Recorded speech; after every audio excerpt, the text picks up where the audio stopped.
Tema khotbah kita hari ini adalah hidup berguna, mati bahagia. Bagaimana cara mempersiapkan kematian yang sukses, bukan saja kehidupan yang berhasil. Sebenarnya tidak selalu mudah kita mendengarkan khotbah. Dari tadi kita mendengarkan banyak suara. Suara musik, kita mendengarkan suara hati kita sendiri, kita mendengarkan banyak suara-suara yang dari rumah yang belum selesai, suara setan, dan juga suara Tuhan. Kebaktian seperti ini adalah suatu peperangan rohani untuk kita. Kita memilih mendengar suara siapa. Kadang-kadang kita mendengar juga suara kecemasan kita akan hari esok yang belum jelas. Jadi jangan heran waktu kita pulang kebaktian, mungkin yang kita ingat cuma 10% atau 20% dari khotbah. Karena itu kalau saudara datang ke gereja, jangan cuma mau mendengar khotbah, walaupun itu sangat penting. Saudara juga datang untuk bersekutu satu sama yang lain. Menyembah, memuji Tuhan, itu juga bagian daripada ibadah. Kemarin saya sempat sharing di pembekalan pengerja. Ibadah kebaktian kita dibuat sedemikian rupa, supaya kita juga menikmati kemanusiaan kita waktu kita berbakti. Setiap gereja perlu mengajarkan Tuhan bukan hanya sebagai Tuhan. Yesus bukan hanya sebagai Sang Ilahi, tetapi dia juga adalah anak manusia, seorang manusia yang sejati. Seorang tentara yang hadir di waktu Yesus disalib, dia berteriak, "Lihatlah anak manusia itu." Dia bisa melihat kemanusiaan Kristus. Saya percaya sudah banyak pergumulan kita bisa dipulihkan karena kita memandang kepada Sang anak manusia itu, yaitu Kristus. Kalau saudara beribadah, belajarlah untuk berbakti sesuai dengan kepribadian Anda yang asli. Kadang-kadang kita lagi berduka waktu ibadah, enggak apa-apa, menangis itu normal. Agama Kristen yang menarik adalah dia seperti satu mata uang dua sisi. Dia agama sukacita, tapi juga adalah agama yang meratap. Yesus berkata, berbahagialah kamu yang berduka cita, berbahagialah kamu yang menangis. Jadi apapun keadaan, semua saudara datanglah kepada Tuhan. Menyembah Dia dengan semua keadaan kita. Saya khotbah yang barangkali saudara belum pernah dengar ya, bagaimana mempersiapkan kematian yang sukses. Pernah dengar nggak? Hah? Belum ya. Jadi kita perlu mempersiapkan kematian kita sama seperti hidup kita, itu sukses, berguna. Kematian yang ujungnya adalah bahagia. Tentu yang bahagia bukan kita, tetapi yang kita tinggalkan, mereka merasa bahagia pernah hidup bersama-sama dengan kita. Sayangnya banyak orang sibuk mempersiapkan kehidupan yang sukses, tapi lupa mempersiapkan kematian yang sukses. Kita mulai dari kitab Filipi yang sangat kita kenal dengan baik. Bagiku hidup adalah Kristus dan mati itu keuntungan. Saudara kalau lihat ayat ini, kira-kira yang beruntung siapa? Yang mati atau yang ditinggal mati? Yang mati, yang dibilang untung, mati itu keuntungan, yang untung yang mati apa yang ditinggal mati? Kok tahu? Kok tahu yang mati untung? Lalu yang ditinggal mati? Berjuang. Saudara pernah lihat enggak? Saya enggak tahu kalau orang Kupang, tapi kalau orang Batak, salah satu ritual waktu orang meninggal itu adalah pembacaan kurikulum vitae. Wah itu persiapannya sepanjang malam itu. Apa yang kita tulis ya riwayat hidup bapak kita ini ya gitu ya. Jadi rapat itu ya. Dan itu yang mendebarkan. Pembacaan riwayat hidup gitu ya. Ini siapa ini orang yang mati ini ya. Anda bisa bayangkan. Waktu ayah mertua saya meninggal, saya terus terang saja, saya bangga waktu dibacakan kurikulum vitae-nya. Bukan hanya tentang karya-karyanya yang hebat. Salah satu karya yang sangat legendaris adalah dia mendirikan Institut Ilmu Pemerintahan yang kemudian menjadi IPDN, ya kalau Anda pendengar ya, itu adalah sekolah lanjutan dari APDN. Itu ayah mertua saya mendirikan. Jadi saya ya sebagai mantu yang ditinggal itu juga ikut bahagia pernah punya ayah mertua yang punya karya-karya hebat seperti ayah mertua saya, Profesor Talisi Duhundra, yang anak sulungnya saya nikahin, Ibu Roswita. Boleh berdirilah, saya bangga menikah sama kamu. Kalau yang meninggal beruntung karena bertemu Tuhan, itu iya dan amin. Tapi yang ditinggal ini juga beruntung karena dia mewariskan banyak hal baik kepada yang ditinggal. Jadi saudara, hidup ini sesungguhnya adalah mempersiapkan kurikulum vitae, ya kan? Waktu kita meninggal, CV apa yang dibaca? Ada 3 reaksi yang berbeda pada waktu ada orang meninggal dunia. Saya pernah diceritakan sahabat saya yang baru habis dari rumah duka. Dia terheran-heran karena temannya ini ditinggal suami, enggak sedih. Dalam acara penghiburan itu dia tenang saja, menundukkan kepala dan tidak ada ekspresi duka. Dia pikir ya mungkin ini karena imannya kuat gitu. Karena dia rajin melayani di gereja. Jadi waktu pulang, cipika-cipiki, dia sambil bisik, salut aku sama kau dek. Kenapa kak? Kau tidak kelihatan sedih, tabah kali kau ditinggal suami. Temannya jawab, enggak kak. Udah lama aku tunggu kematian suamiku ini. Kau kan tahu kelakuannya, baguslah dia mati. Apalagi ada asuransi. Itu yang pertama ya. Waktu ayah mertua saya meninggal, saya memperhatikan istri saya sering nangis. Apalagi kalau dia teringat ayahnya. Bulan pertama saya rasa normal. Bulan kedua normal. Lama-lama 6 bulan kok dia masih nangis ya. Saya heran, saya bilang, mah kan udah 6 bulan. Kok masih sedih sih? Dia bilang, ya itu kan bapakku, aku kan dekat sama bapakku, biarlah aku nangis. Karena dia punya hubungan batin yang dekat sama bapaknya, pantas dia berduka. Sedangkan saya yang ketiga, waktu bapak saya meninggal, saya nggak nangis. Istri saya juga bilang, ya bapakmu nggak waktu meninggal juga kau nggak nangis. Apa yang membedakan? Yang membedakan ialah istri saya punya hubungan batin, dia menangisi ayahnya. Saya punya luka batin, saya tidak menangisi ayah saya. Setelah bisa membedakan, dan mungkin juga punya pengalaman. Ya mungkin hari pertama, hari kedua kita sedih, hari berikutnya kita udah lupa. Karena tidak ada memori yang menarik, yang mengikat hati kita kepada orang yang meninggal dunia. Saudara, saya kasih PR satu hari ini sampai malam.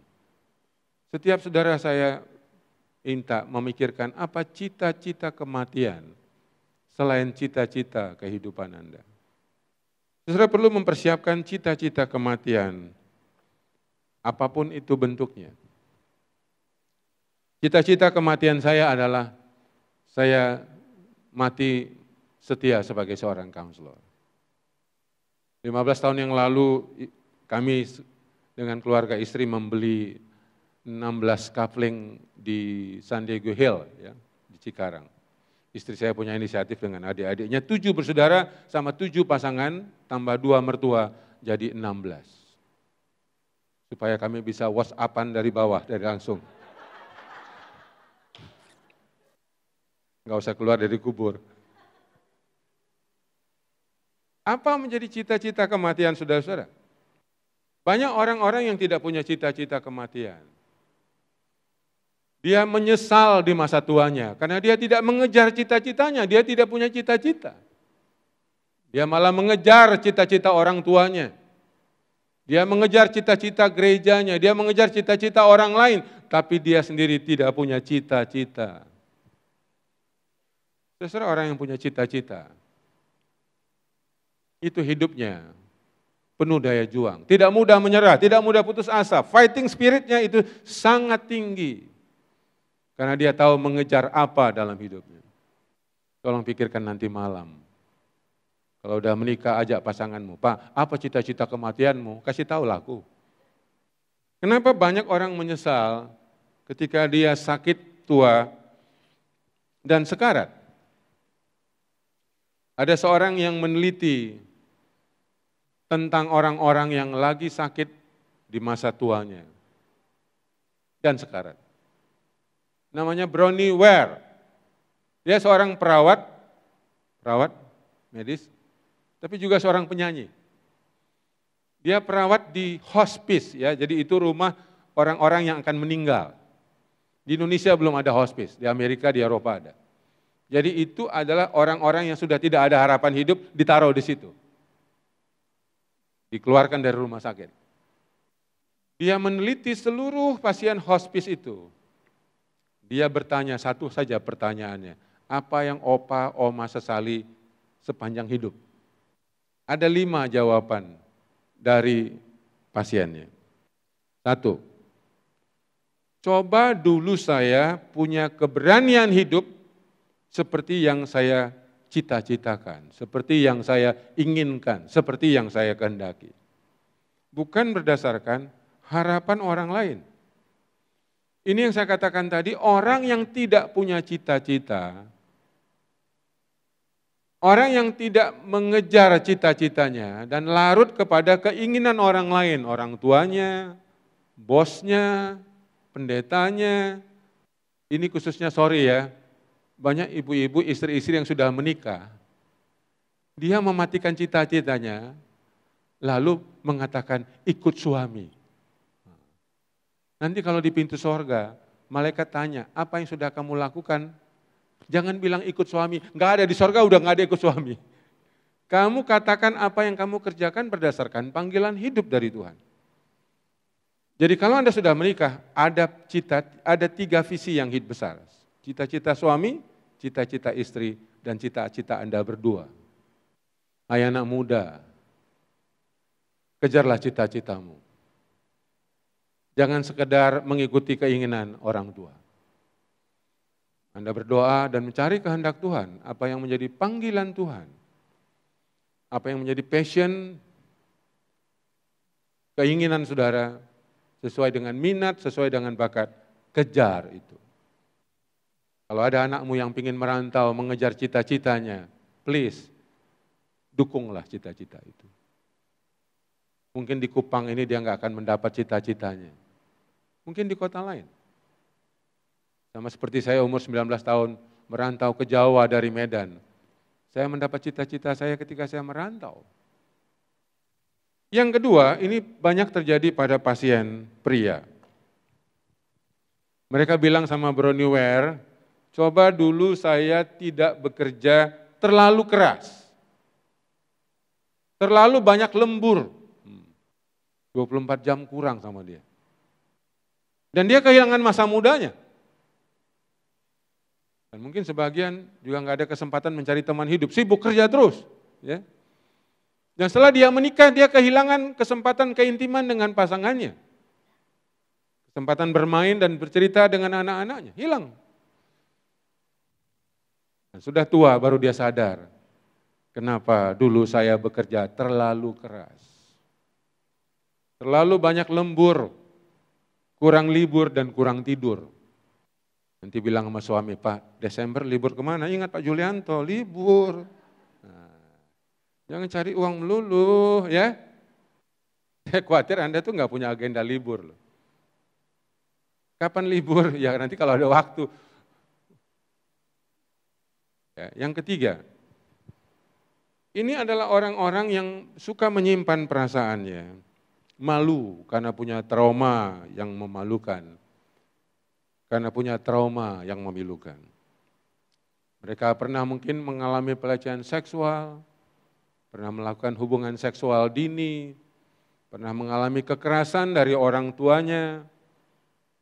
Dan karena budaya, karena tidak ada orang yang pasti menerima perasaannya, dia simpan itu. Dia jadikan rahasia pribadi bertahun-tahun, puluhan tahun. Waktu dia sekarat, dia nyesal. Kenapa saya nggak pernah cerita perasaan saya? Sudah gampang, sekarang sudah banyak pusat-pusat counseling terutama di Jakarta. Dan saya datang ini juga merintis namanya Rumah Konseling Kupang. Yang nanti kita doakan tim yang akan mengelola Rumah Konseling Kupang. Dan di antara mereka adalah Gembala, Bapak Ibu Dr. Franz dan Ibu Rita dan juga Dr. Erik dan Ibu Catherine. Anda dengan mudah sekarang menceritakan kepada professional counselor atau kepada mentor yang Anda percayai. Jangan sampai Anda kena yang nomor 3. Kenapa dulu saya enggak cerita? Saudara, emosi kita itu seperti ceret. Saya enggak tahu orang Kupang masih pernah punya ceret yang ada ujungnya yang kalau mendidih, nying gitu, ada enggak? Ada kan? Nah, emosi Anda kalau udah penuh, udah panas, itu mendidih, mesti ada nying gitu. Kalau Anda tidak bikin itu, meluapkan airnya itu, makanya jangan heran ada orang Kupang yang kalau marah itu ya, RT sebelah bisa dengar. Meledak. Karena nggak punya gitu loh. Anda harus punya teman curhat. Kalaupun nggak punya teman curhat, carilah konselor. Anak-anak muda jauh lebih mengerti soal itu. Mereka udah biasa di sosial media. Mereka udah mendengar kata healing ya. Udah biasa mereka dengan kata healing. Orang tua yang kadang-kadang masih gaptek, nggak ngerti itu apa itu counseling.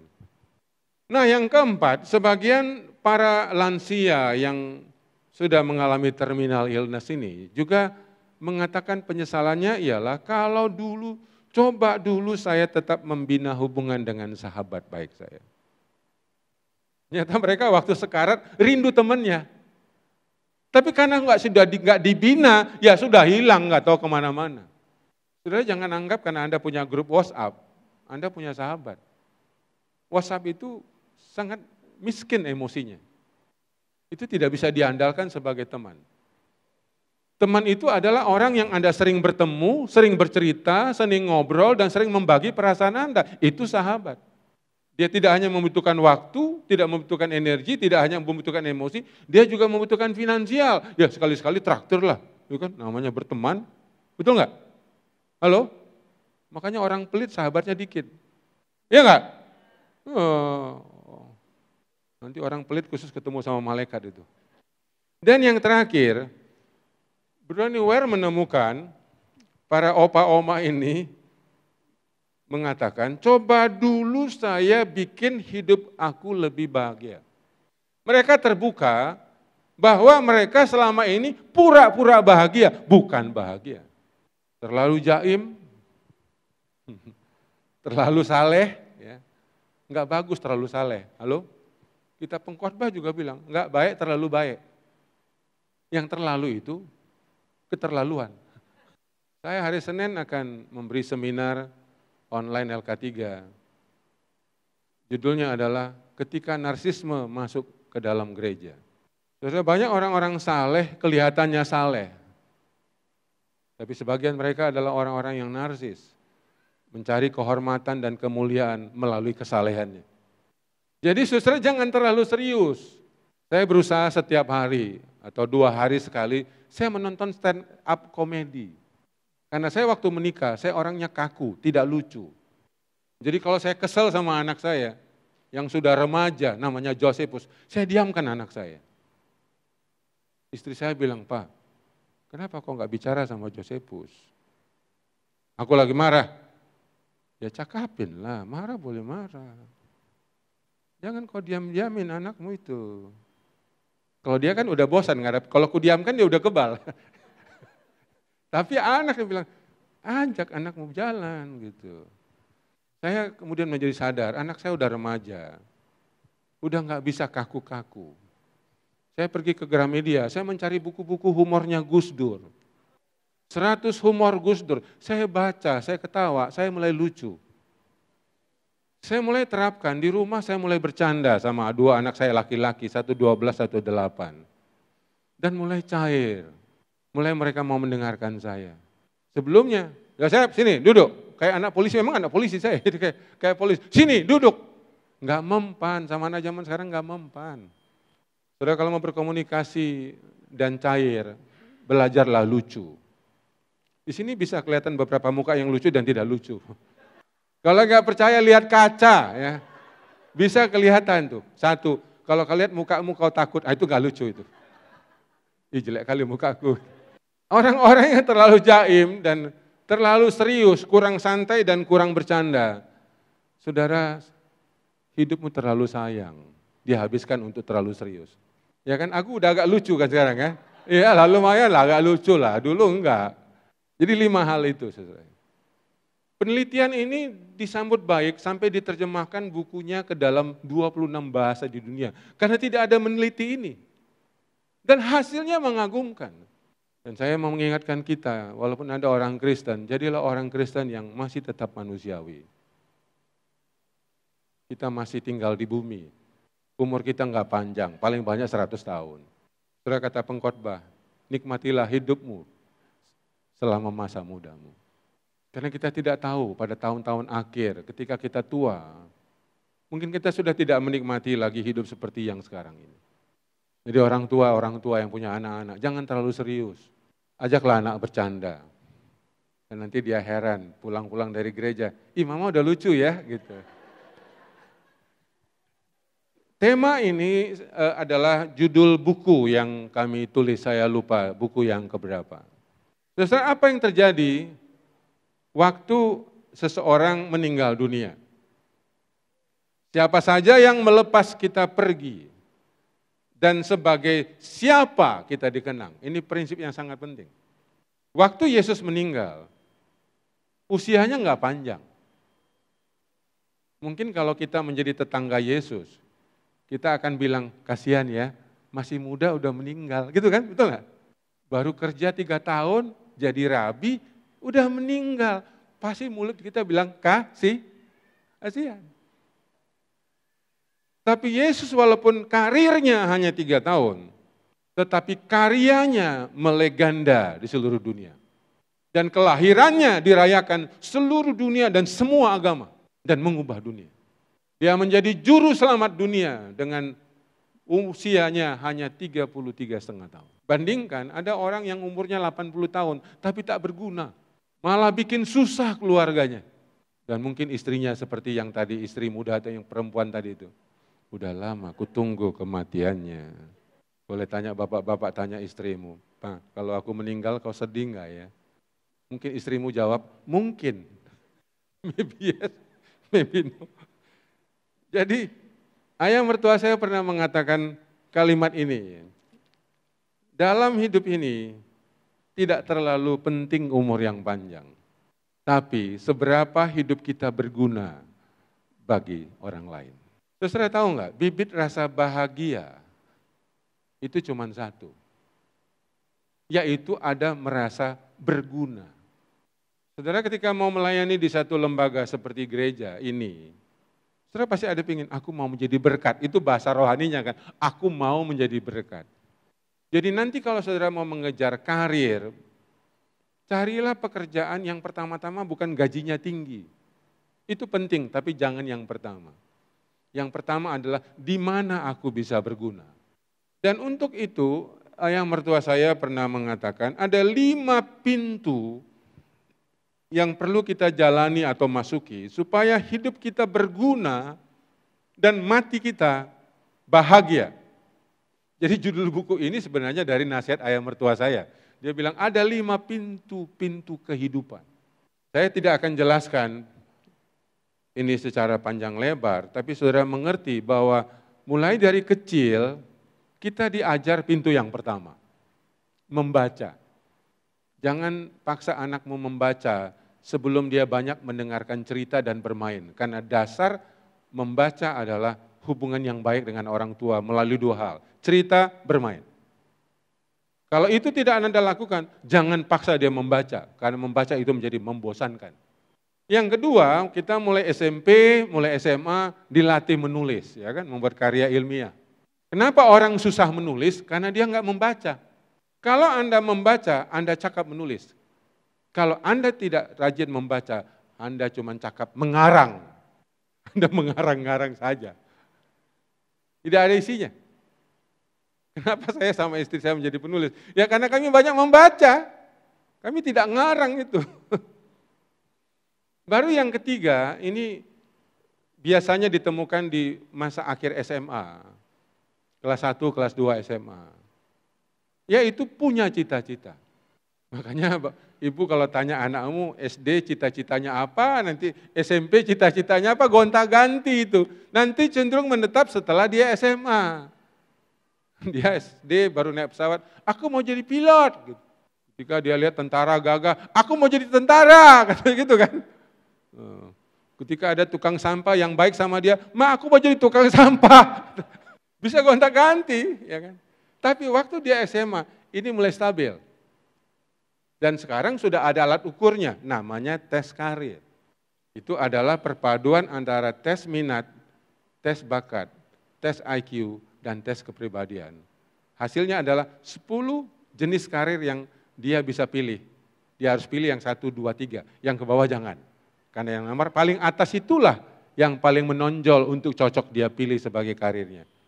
Nanti ini ada seminarnya bersama Pak Ikhwan, akhir bulan ini, 28, 29, khususnya untuk anak-anak SMP dan SMA, bagaimana dia merencanakan jurusan yang dia akan pilih. Nanti kalau Pak Gembala sharing, Ibu Rita sharing, ikut ya, bawa anak-anak, nanti 28-nya khusus untuk anak-anak remaja, 29-nya untuk orang tua. Ya. Bayar 1 untuk orang tua juga dibayar, maksudnya untuk orang tua bisa ikut. Nah yang keempat, kalau Anda sudah punya cita-cita dan mengejarnya, Anda kemudian bekerja sesuai dengan cita-cita, muncullah perasaan berguna. Contoh ya, kalau Anda kerja lalu sakit, nggak masuk, kamu dicari bos nggak? Sebaliknya kalau kamu sakit dicari bos, kan ada perasaan berguna, bos cari aku. Kalau kamu sakit seminggu nggak dicari, berarti kau nggak berguna di situ. Jadi kamu ada nggak ada, sama aja sama si bos. Ya anggaplah ada 5 staf keuangan, 1 nggak ada kan ada 4. Kamu nggak dibutuhkan di situ. Tapi kalau kamu bekerja di lembaga yang memang kamu dibutuhkan, berguna dan cuman kamu, pasti kamu dicari. Cepat sembuh ya, dikirim vitamin. Kalau perlu ke rumah sakit, nanti saya bayarin. Itu namanya kamu berguna. Jadi saudara kalau mau mencari pekerjaan, carilah 1 dibutuhkan, 2 sedikit yang melakukannya, dan yang ketiga tidak tergantikan. Kenapa saya bahagia? Karena pekerjaan saya dalam banyak tahun itu tidak tergantikan. Sebagai konselor, sebagai pendeta tergantikan, sebagai dosen tergantikan. Tapi pekerjaan saya sebagai konselor dan seorang pendeta itu memang sangat dibutuhkan. Dan saya bahagia.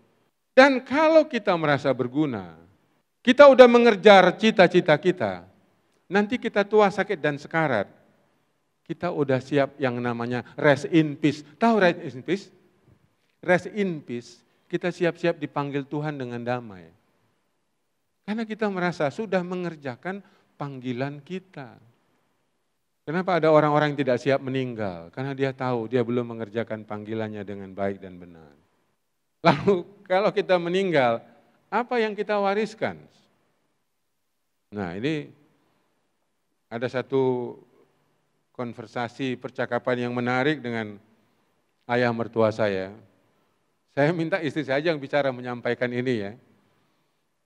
Karena dia akan lebih menghayati karena yang memberi pesan adalah ayah dari istri saya, Bu Roswita. Kita memberi tepuk tangan untuk Ibu Roswita.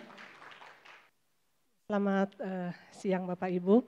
Saya mau cerita apa yang disampaikan oleh ayah saya dalam satu acara Natal keluarga tahun 96. Ketika itu ibu saya baru dipanggil Tuhan bulan Septembernya dan bulan Desembernya kami ada acara keluarga. Jadi waktu itu bapak saya bilang sama kami begini, siapa yang simpan foto Bapak di dompet. Itu tahun 96, HP masih belum banyak, kami nggak punya HP. Jadi kami bertujuh, saya nomor 1 dan adik saya ada 6 orang, itu lihat tuh di dompet, ternyata satupun kami nggak ada yang simpan foto bapak kami di dompet. Ada foto suami, ada foto anak, foto bapak nggak disimpan gitu. Jadi kita malu juga waktu itu. Tapi bapak saya bilang gini, udahlah, kalau kalian nggak simpan foto bapak, nggak apa-apa. Kalau misalnya kalian melupakan wajah bapak, kalau bapak meninggal, juga nggak apa-apa. Kalau kalian lupa sama bapak, nggak apa-apa, kata bapak saya. Tapi yang bapak minta jangan kalian lupakan adalah, kalian jangan lupa menceritakan semua nilai-nilai dan tradisi luhur yang bapak ajarkan sama kalian selama kita bersama-sama. Ajarkan itu kepada cucu-cucuku. Kalau kalian ajarkan kepada cucu-cucuku, itu berarti kalian, hidup saya sudah berguna. Kalau kalian lakukan itu, aku menjadi ayah yang paling berbahagia. Jadi itu satu pesan yang luar biasa karena papa saya merasa dia baru berguna kalau nilai yang dia sampaikan kepada kami sebagai anak, itu kami bisa teruskan kepada cucunya, anak-anak kami. Itu cerita dari bapak saya. Thank you. Saya beruntung dapat anak pertama dari Profesor Ndraha. Dari rumah keluarga mertua saya, kita dapat nilai-nilai yang bagus. Ya, tujuan yang bagus, aturan yang bagus. Dari keluarga asal saya nggak ada nilai, nggak ada aturan, nggak ada tujuan. Itu sebabnya kami sering berantem di awal pernikahan, karena dia udah punya nilai, punya tujuan, punya aturan. Saya hidupnya nggak ada aturan. Ya. Itu salah satu konflik perkawinan suami dan istri, ya, karena perbedaan latar belakang. Nah, bagian yang terakhir adalah bagaimana caranya mempersiapkan kematian yang berbahagia, atau kematian yang berkualitas, atau kematian yang mewariskan nilai-nilai yang baik. Sekali lagi banyak orang yang sibuk mempersiapkan kehidupan yang sukses. Tidak salah. Tapi sayang sekali hanya sedikit yang mempersiapkan kematian yang sukses. Saudara tahu bahwa dalam Lukas 16 ada cerita tentang orang kaya dan orang miskin yang dikenal Lazarus. Si kaya ini terbilang sukses hidupnya. Tapi sayang, matinya tidak sukses, alias masuk neraka. Tapi si Lazarus, pengemis yang miskin yang nasibnya malang ini, memang terbilang hidupnya tidak sukses. Tapi matinya dia sukses, dia ke pangkuan Abraham. Dan ada dialog pada waktu itu, di mana si kaya minta izin supaya kasih tahu sama keluarganya di dunia ini bahwa sengsara kalau di api neraka. Tapi Tuhan menjawab, ada jembatan yang tidak bisa diseberangi antara yang hidup dan yang mati. Saudara, mau jadi orang kaya atau mau jadi Lazarus? Si kaya sukses hidup tapi tidak sukses mati. Si Lazarus tidak sukses hidup tapi sukses mati. Mau pilih yang mana? Hah? Mau dua-duanya? Iya kan? Kalau boleh, kita sukses hidup dan sukses mati. Nah, ini yang saya ajarkan kepada saudara-saudara. Saya percaya sungguh-sungguh, kalimat ini saya ingin tekankan kepada kita. Siapa yang mempersiapkan kematiannya dengan sungguh-sungguh akan hidup dengan bersungguh-sungguh. Apa artinya, saudara? Kehidupan kita ini kita banyak sekali sibuk. Kita bekerja, mencari nafkah, membangun karir, mempersiapkan bisa beli rumah, beli kendaraan. Tapi saudara-saudara, hidup kita itu sangat singkat. Mazmur bilang, paling sampai 70-80. Setelah itu bonusnya penyakit. Ya kan? Lalu setelah itu kita ada hidup kekal. Saudara mau sibuk mempersiapkan yang sementara, atau juga sibuk mempersiapkan yang fana, hidup yang kekal bersama Tuhan. Saudara, kita kadang-kadang lupa bahwa kita hidup sangat singkat. Kita lupa mempersiapkan kehidupan sesudah kematian. Yesus bilang di rumah Bapakku banyak tempat tinggal. Dia sedang menyiapkan rumah kita di rumah Bapa yang di surga. Tapi saudara, saya kesempatan berkhotbah pagi hari ini. Masih kita mempersiapkan kematian kita juga dengan sungguh-sungguh. Satu, apa yang kita siapkan warisan kepada anak cucu kita. Saudara kalau ikut seminar kemarin, udah tahu kan apa warisan-warisan keluarga yang kita akan wariskan kepada anak-anak kita. Selain warisan-warisan yang bersifat materi dan fisik, juga kita mewariskan namanya nama baik, kehidupan sosial. Saya beruntung walaupun ayah saya seorang pecandu alkohol, ibu saya juga seorang yang pemabuk. Keduanya sosialnya bagus sekali, mereka suka nyumbang, bantu orang miskin.